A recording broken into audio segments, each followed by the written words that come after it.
নমস্কার বন্ধুরা, আজকে তোমাদের সঙ্গে চলো শেয়ার করব ফুলকপির ডাঁটা দিয়ে ভর্তার রেসিপি। তার জন্য আমি ডাঁটাগুলিকে ছোট ছোট করে কেটে নিয়েছি।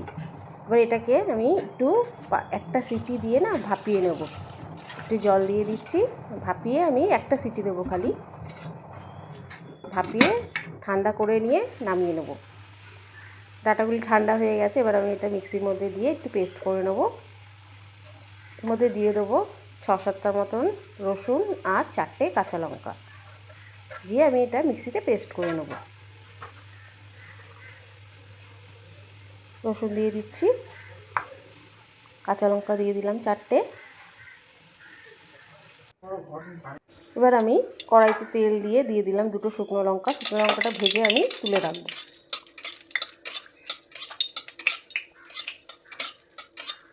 লঙ্কাটা যে যার স্বাদ অনুযায়ী দিও, যে যেরকম ঝাল খেতে চাও সেইভাবে দিও। লঙ্কাটা বেশ লাল লাল করে ভেজে আমি তুলে রাখছি। এর মধ্যে আমি দিয়ে দেবো কালো জিরা ফোড়ন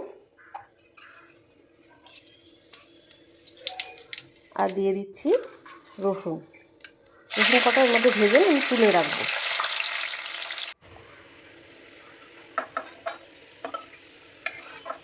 শুকনো লঙ্কা রসুনটা আলাদা আমি রেখে দিলাম, এটা আমি হাত দিয়ে পরে মেখে নেব। এবার এই তেলের মধ্যেই আমি দিয়ে দিচ্ছি ফুলকপির ডাঁটার বাটাটা, দিয়ে বেশ ভালো করে আমি নাড়াচাড়া করে নেবো। যতক্ষণ একটু শুকনো শুকনো হয়ে যায় ততক্ষণ আমি এটাকে নেড়ে নেব।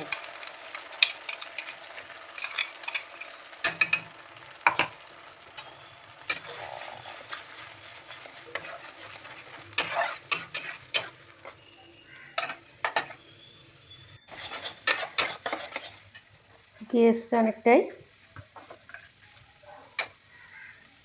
দিয়ে দিচ্ছি আন্দাজ মতন নুন আর আন্দাজ মতন একটু মিষ্টি। নুন মিষ্টি দিয়ে ভালো করে নেড়ে চেড়ে আমি নামিয়ে নেব।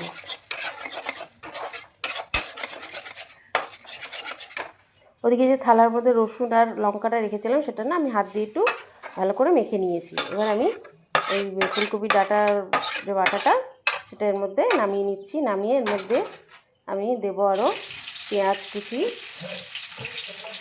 ধনেপাতা কুচি আর একটা টমেটো কুচি দিয়ে ভালো করে নেড়ে চেড়ে ভালো করে মাখিয়ে নিলেই রেডি হয়ে যাবে আমার ফুলকপির ডাঁটার ভর্তা। আর দিয়ে দিচ্ছি 1 চামচের মতন তেল, কাঁচা তেল। ভালো করে মাখিয়ে টিকিয়ে নিলেই রেডি ফুলকপির ডাঁটার ভর্তা। দারুণ লাগে খেতে গরম ভাতের সঙ্গে, অবশ্যই ট্রাই করো বাড়িতে, হেভি লাগে খেতে।